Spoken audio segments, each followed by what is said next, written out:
operating on a frequency of 52 megacycles by authority of the Federal Communications Commission. A test program follows.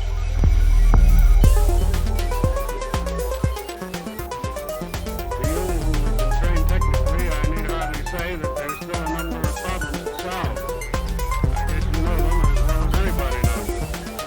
But I think we've proceeded far enough to justify the statement, at least, that these technical problems are not insurmountable.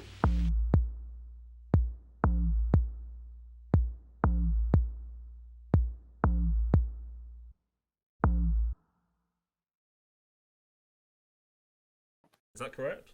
Red game is the final game. Right. We'll go quiet. How's it going? My name's Devin, also known as Flaming Hobo. I'm here with Team Reapout for KOTE. What is this, 7? And yeah, so it's a five deck survival. We had a lot of fun just looking at our decks, trying to figure out what to use, which ones to actually make our cut. So today I'm playing my friend Dave's deck. It's Sultana. It's a Worlds Collide deck, which was our most common house, or set, rather. This one's Logo, Saurian, Starlance. Basically, the game plan with this one is just go through your deck as fast as you can. Couple Kirby's, couple wormholes, wild wormholes, 2 Igors, 2 Tao Taos, and it just does everything that it can to just basically fly through the deck. So we had a couple decks that were along the same lines as that, and it's worked out well for us so far. So we're excited. I haven't played this deck as much as Dave has, so he definitely does this a lot better than I do. But I think I can make it work. So we'll see. Against this specific game, I haven't practiced any. I haven't been feeling too well lately, so just kind of been taking it easy. Thankfully, I'm feeling better today. I did get a couple practice games in with this deck from the round before, so I've gotten myself a little bit familiar with it, but going in this one, probably a little blinder than I should be. Yeah, I've been taking a look at it, trying to figure out what my game plan's gonna be.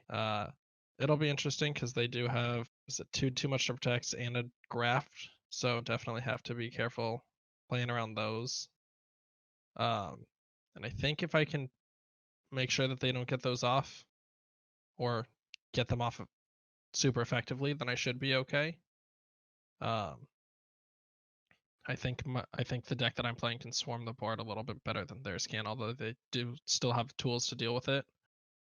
So it'll be an interesting one. They have 19 pips in their deck, so I'm definitely going to need to find the answers with Amber Control in mine. I'd say it's about 50-50. I can really see this game going either way.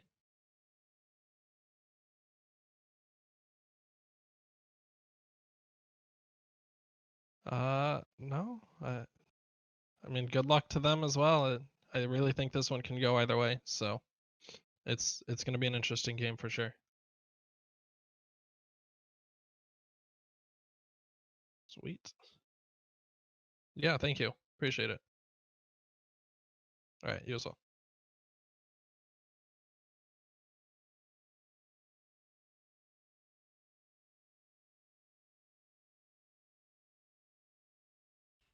Hello, this one will be looking at decks from Reapout and Faremo team from the red players.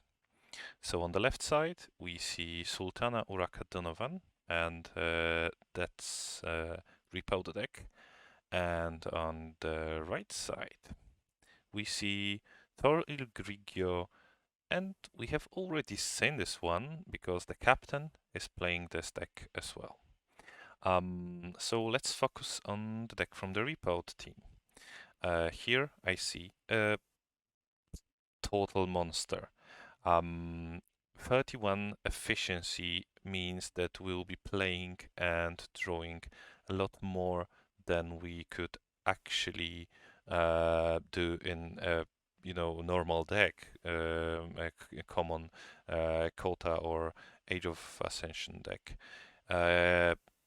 What's actually, what's making this 31 efficiency here? So let's start at Officer Kirby's, and then let's move to Kirby Blasters. We see only one blaster here, but it still could be move from one Kirby to another, and that's just the tip of the iceberg here, because the whole logos, it's basically a house that's saying, I could play this Data Forge maybe even for free sometimes. Because you have double Total Vapors, you have double Igors, you have Jar Goggle. So these are all cards that would make your turns faster, because you will be drawing cards. You will be going through your deck for some answers to your opponent's strategy. Also, we see memory chip, which could be crucial here to play Data Forge for free. And we see double wild wormholes. And these wild wormholes could be especially nice when we are at the end of our deck and we see some cards that we could say that there is like 30% probability to play some card that's actually helping us, or even 50%, because this deck goes through through the cards, through the deck really quickly. So it could be really efficient here to play these wild wormholes. Also, we see Combosaurians. And why Combosaurians? Double tributes, 6 Semper Tyrannosaurus, we see Senator Brachus, we see Primus Unguis. This basically means, Tribute Pompeius. This basically means all my creatures benefits from Ember on them. I could use my Ember on them as if it were in my Ember pool. I could put some more Ember on my creatures using Tribute. I could put some more Ember on my creatures by capturing it with Odoak the Patrician. This Saurian house is bonkers. Also, what's actually really nice here is that we see Pterodactyl with 6 Emperor Tyrannosaurus. So we are basically saying that even if I don't have my Primus Unguis or Tribune Pompeius on the board, I could always have the biggest creature to play 6 Emperor following the tributes. So we play tributes, capturing everything our opponent has on Pterodactyl and then killing it, because Pterodactyl is not a premium card. It's too slow to be used efficiently, especially on high tier matches.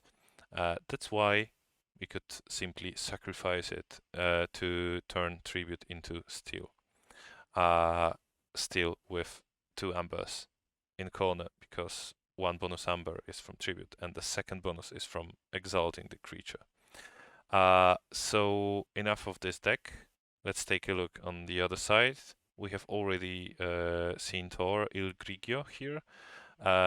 What are our lines here? What do we want to play here?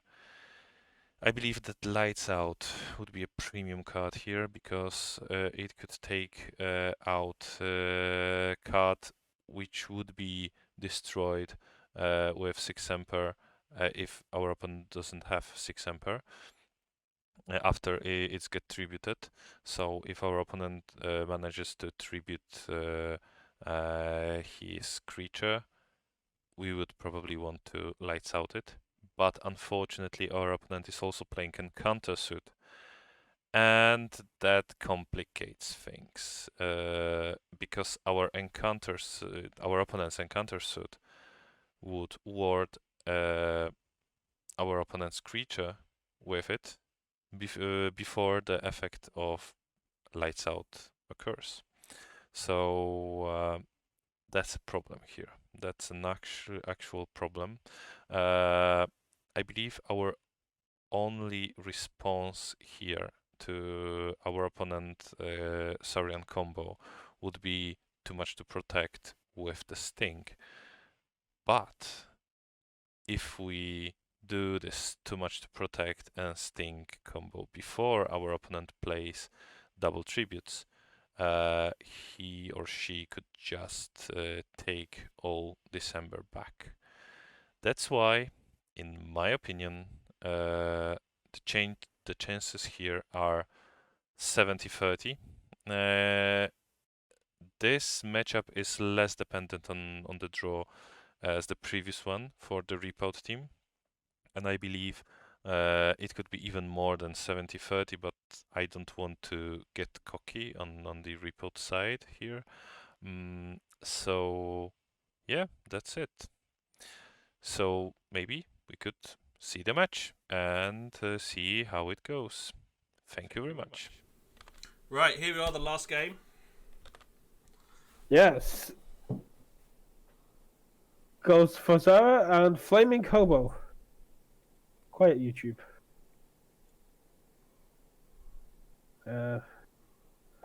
Flaming Hobo started with a Kirby as well. We saw how well that worked out for Dave in the past.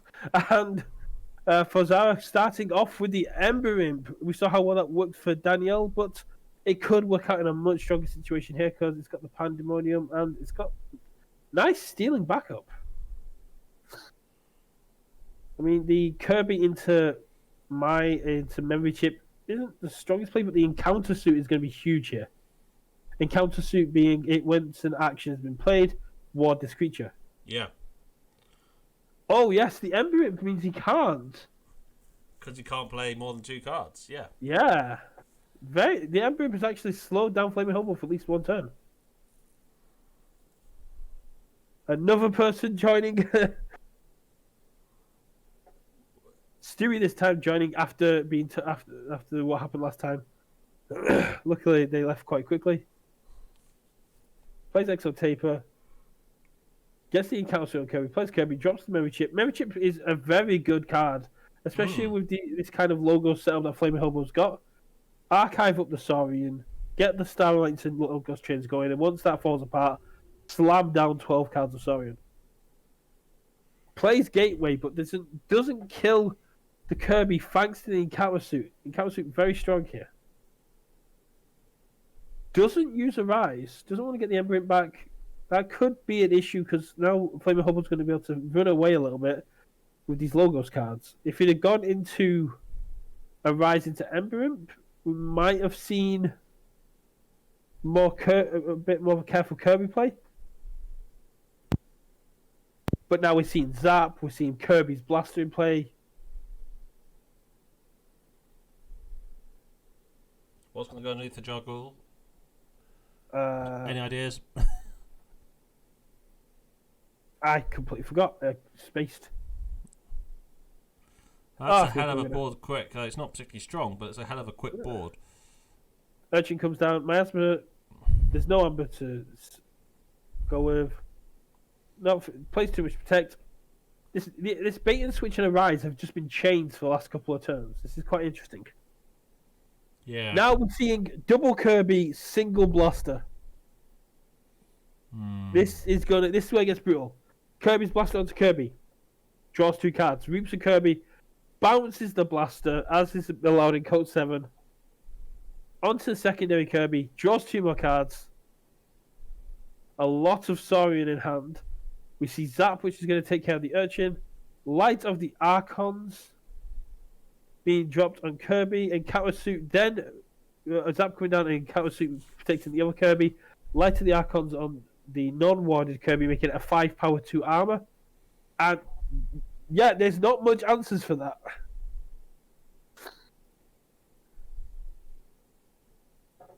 Play Science Officer Quincan. which means if Forzo picks it picks shadows or this, it's gonna cost. It's gonna be a cost of a steal. Plays Wells, and now we see Tribute with 6 Emperor in hand. The cards that we're going over in the quiz, Tribute will take 5 Amber from Forza, and then 6 Emperor will put that Amber in Flaming Hobo's hands. And we also see Odak in hand, which will prevent the stealing from the bait and switch.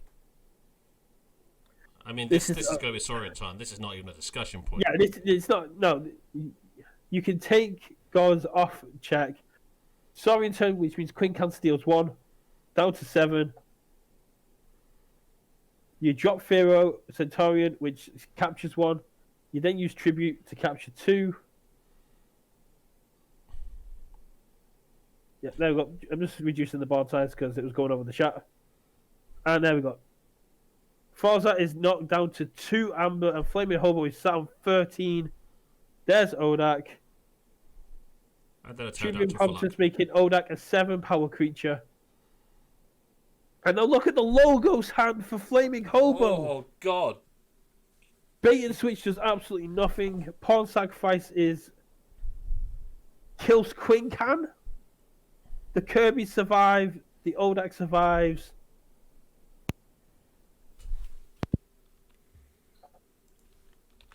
This is just brutal.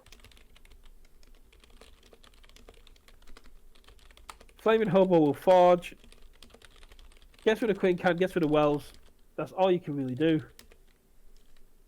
Goes Starlights, doesn't even care about the Logos hand. Reaps for Kirby. Bounces it to the warded Kirby. Draws 2 cards. Gets another Queen Can. Reaps for Kirby. Bounces it back to the first Kirby. Draws 2 more cards. I'm starting to see why FFG banned this. Yeah. I mean, it was obvious before, but I blinked and the number of cards it's had doubled. Yeah. And now that the Kirbys have reaped... Oh, and there's the concede. Just... Unfortunately, Forza not having the answers in hand for this situation and not confident they're going to draw it due to Odak pretty much destroying the shadow side there. So there we have it. 2-1 to Reapouts versus Silafoma. Beautiful game. Silafoma did a beautiful job. But unfortunately, Reapout were just a bit more powerful with those World Collides decks. Yep. So, I better actually... That's not me. That is the KOTE chat on Discord. That is also not me. That is you in Infinite. That is you.